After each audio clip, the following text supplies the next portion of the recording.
Welcome to section 1 of the Masterclass, and in this section we're going to move through 6 essential steps for writing an effective property description, which is going to really sell the benefits and features of a specific property and also compel the reader to take action, whether that's wanting to visit the property, call a real estate agent, visit a sales office, or something else, which of course is the ultimate goal for our property descriptions, to try and compel a reader to take action.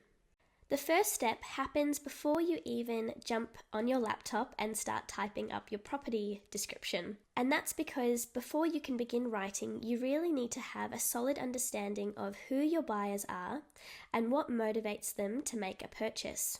I really believe that property writing is a lot like matchmaking, and that's because your job is to find the perfect buyer and match them up with the perfect property. And in order to do this, of course, you need to understand who your buyers are and what they're looking for.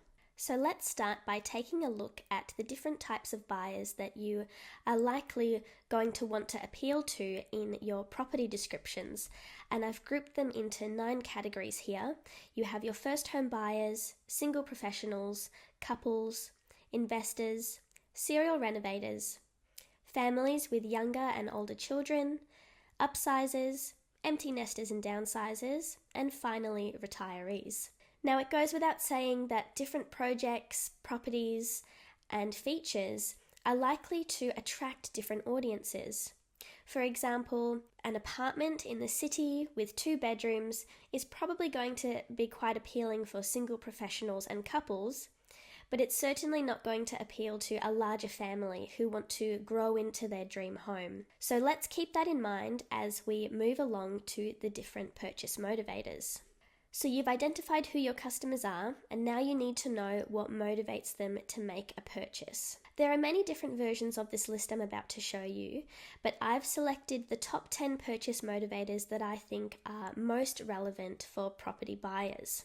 To make money, to save money, to reduce stress, to save time, to look good and be attractive to others, to improve health and well-being, to gain praise or recognition, to protect the family, to have peace of mind, and finally, to feel connected to others.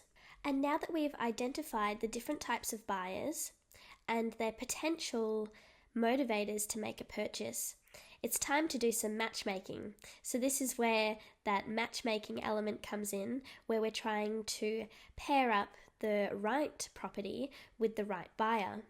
Let's kick off the matchmaking with first home buyers, and they are looking for freedom. They probably want to move out of mum and dad's house or their share house or rental property, and they're seeking a cost-effective way to get their foot on the property ladder. So for this reason, their main motivator is saving money. Single professionals, their lifestyles likely revolve around their work, so they're probably looking for a property that's close to where they work, and maybe something that's in a location where property prices are growing so that they can build on their future wealth.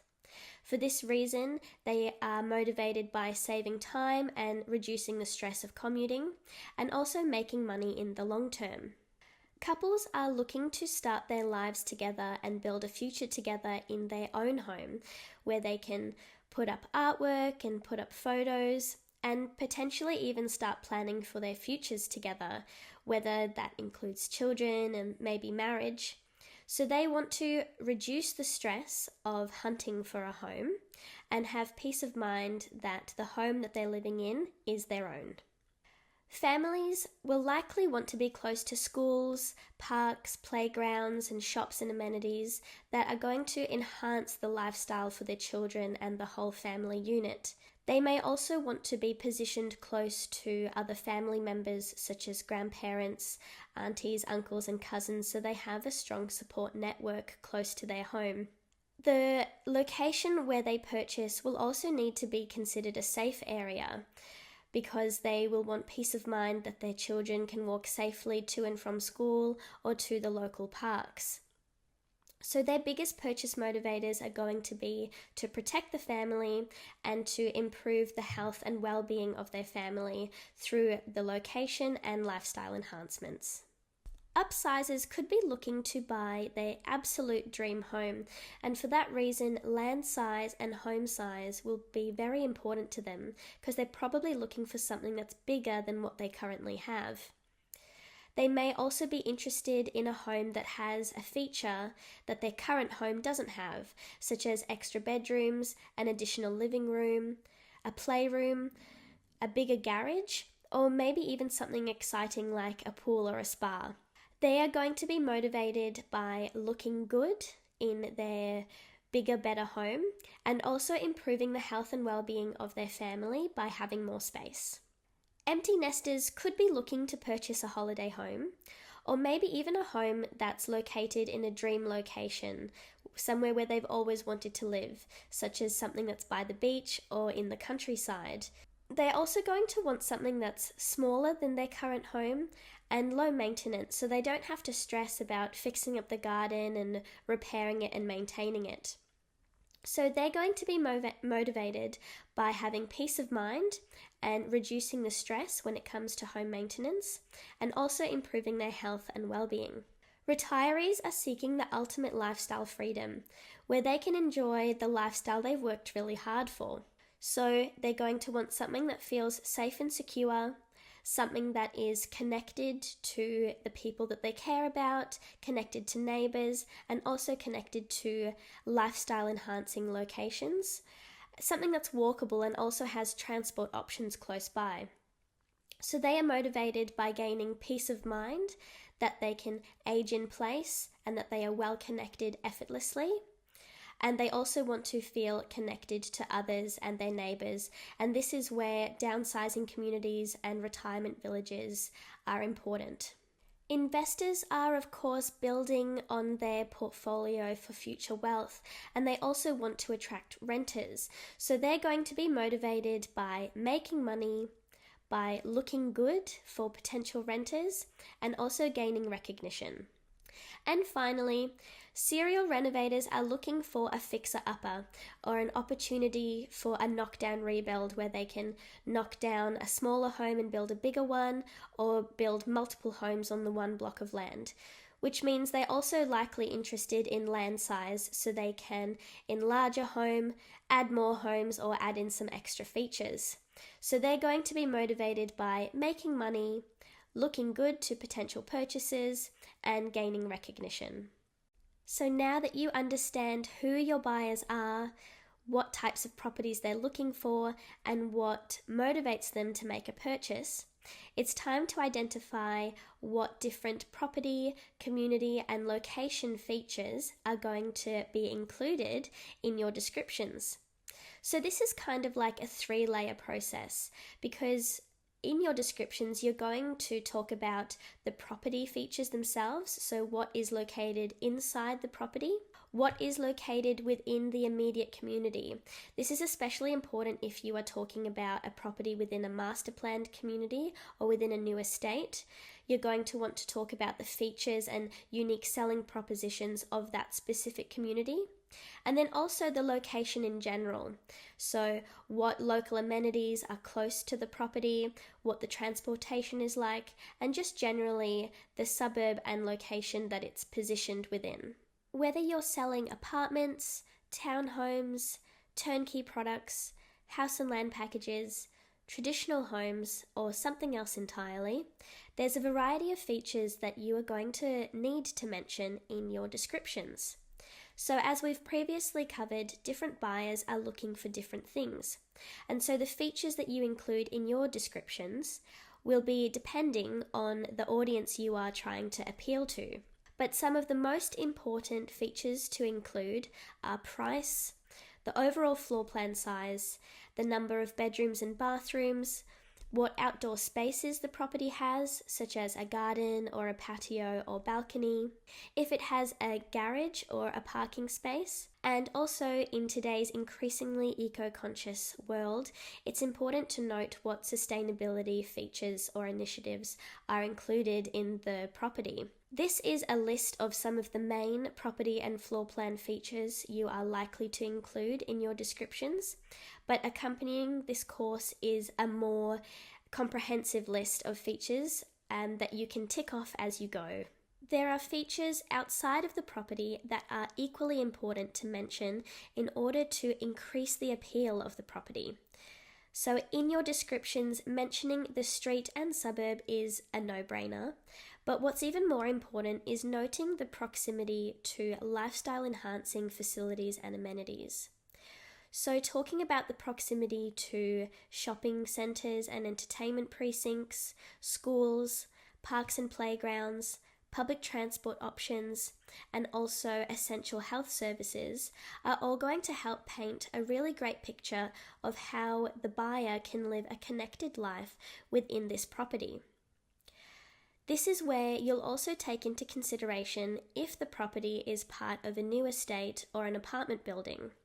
So if you're marketing a property within a new development or a master planned community, you'll also highlight the best features of the master plan and the unique selling propositions of the project as a whole. If you're marketing an apartment, you're going to mention what facilities the building has on offer, such as a rooftop terrace, a gymnasium, or a ground floor retail precinct. You can also highlight popular destinations that the area is renowned for, such as a strip of shops that's walking distance away, a great place to get a cup of coffee, or even an employment hub. Now that you have an idea of what features you are going to include in your property descriptions, it's time to move on to step 3, which is identifying which features are the key ingredients and which are the cherries on top. Now, these are names that I have given to 2 different categories of features that you are going to include in your descriptions. And that's because I think that writing these descriptions is a little bit like baking a cake. There are some ingredients that have to be included in order to make the cake hold together and rise and be edible. And then there are other features that just make the cake absolutely more delicious and make it stand out from the other cakes in the store. So the key ingredients are the specifics. When it comes to your property descriptions, these are the things that buyers are going to type into the search bar in order to see what properties are available that meet their criteria. So these are the absolute things that definitely need to be included in every single property description. The cherries on top are the extra features that sweeten the deal. The features that make the cake, or in this case your property description, even more appealing to these customers. And the features that are going to make the buyers choose this property over another one. To elaborate on this a little further, the key ingredients include things like the number of bedrooms and bathrooms, the overall floor plan layout, the land size, the type of property, and very importantly, the price of the property. So these are all things that the buyer absolutely needs to know in order to assess if the property is suitable for their needs. These are the things that are always included in every single property description and cannot be left out because they help to narrow down the buyer's search. The cherries on top are features that aren't necessarily essential, but they are definitely nice to have. Things like a swimming pool, walk-in wardrobes, stone bench tops in the kitchen, or solar panels. These are the things that help one property stand out against another similar property. And while they're not essential, they're still incredibly important to include. So whether you are doing a walkthrough of a home before writing up your property description, or examining a floor plan, it's extremely important that you are able to identify which features are the cherries on top and are going to make this property seem more irresistible than the other competing properties on the market. And that brings us to step 4. By this stage, you'll have a really solid understanding of the different features of the property and the location, and how you should be categorizing these. And now it's time to understand the different functions of the features and the benefits of those features. So what's the difference between features and benefits? Well, features are everything that we have spoken about up until this point. They are the specific details of a property, the size, the location, and what's included within the property itself. More importantly, the benefits are all of the ways the purchaser will experience an enhanced lifestyle, as a result of purchasing or living in this property. As a general rule, good descriptions talk about the features, but great property descriptions illustrate the benefits. And that's because at the end of the day, you're not simply selling a property or a block of land, you are selling a dream. And so it's extremely important to encapsulate how a person is going to benefit from purchasing a property.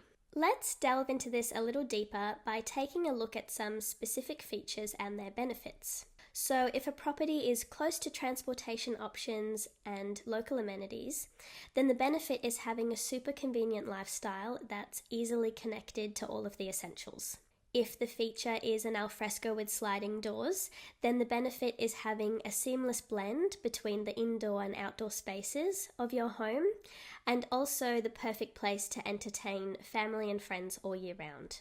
If the feature is a large kitchen with a butler's pantry, then the benefit is always having a clean kitchen because you can hide any mess and also your appliances in the butler's pantry, so you always look attractive to guests. And finally, if the feature is energy efficient appliances or something like solar panels, then the benefit is saving money on your bills. And I've written up 2 examples so you can view for yourself the difference between selling the features and the impact of selling the benefits. So an example of a paragraph that sells the features is this. The spacious kitchen features a luxurious island with 40mm Caesar stone bench tops and is well appointed with European appliances, integrated dishwasher and refrigerator, and a generous butler's pantry. It talks about some great features, and there's nothing wrong with this paragraph per se, but it can definitely be enhanced by talking about the benefits. Feel like a master chef in your own kitchen with luxury integrated European appliances that make every meal a delight to prepare. The large island with its 40mm Caesar stone bench top presents the perfect space to entertain and impress friends and spend quality time with family. So as you can see in this second paragraph, it's definitely much more emotive, and while it still talks about those really appealing features of the home, it communicates it in a way where the reader can imagine what their life is going to look like and how their everyday lifestyle will be enhanced as a result of being able to cook within this kitchen. And now that we understand the features of the property and the benefits associated with these features, that brings us to step 5. Which is aligning these features and benefits with the purchase motivators that we've already discussed previously in this section.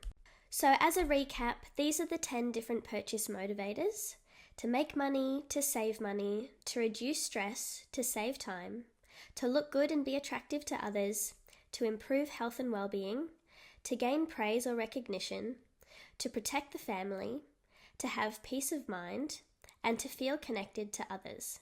So let's match up these purchase motivators with the features and benefits. Starting with the feature of being close to transport and amenities. This responds to the purchase motivator of saving time and reducing stress. And that's because the purchaser will never have to travel far to access all of the essential amenities. The feature of the alfresco with sliding doors will appeal to the purchase motivator of improving health and well-being and also looking good and attractive to others. And that's because the purchaser will have access to the outdoors extremely easily through the sliding door, and they'll always look good to their friends and family by having a beautiful space to entertain.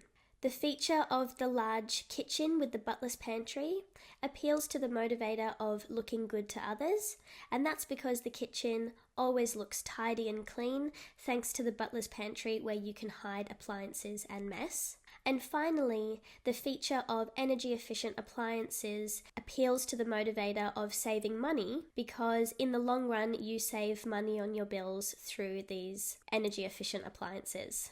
And that brings us to the 6th and final step in the process, where you'll be able to put your learnings into play with a few activities I have planned in the next few slides. But before we get to that, just a quick recap of where we're up to. So by this stage, you'll be able to identify who your buyer segments are and what motivates them to make a purchase. You'll be able to identify which features to talk about within the property and within the location. You can categorize those features into the key ingredients and the cherries on top. You can identify which benefits are associated with each feature. And finally, you know which purchase motivators relate to each feature and benefit. So now let's jump into the different activities for you to put these learnings into play. For the first activity, I would like you to write down what the benefits are of the following features and also what purchase motivator they respond to. So here's the list of the different features. Feel free to pause the video while you open up a Word document or grab a pen and paper and write down what the benefits are of these features and what purchase motivator they respond to. For the second activity, I'd like to give you an opportunity to practice writing to illustrate the benefits of features. So this paragraph here focuses heavily on the features within a home, but doesn't delve into the benefits. So give the video a pause, jump onto your Word document or grab a pen and paper, and rewrite this paragraph to illustrate the benefits.